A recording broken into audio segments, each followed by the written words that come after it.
ஹாய்ங்க. பூண்டு கருவேப்பில் பொடி எப்படி செய்யலான்னு பார்க்கலாம் வாங்க. அதுக்கு முழு பூண்டு 5 பூண்டு எடுத்திருக்கேன். அதை நல்லா தோலோடவே நச்சுட்டு எடுத்து வச்சுருக்கேன்.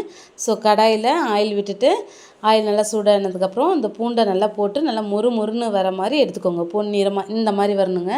இது மாதிரி நல்லா வறுத்துட்டு பாத்திரத்தில் மாற்றிக்கோங்க.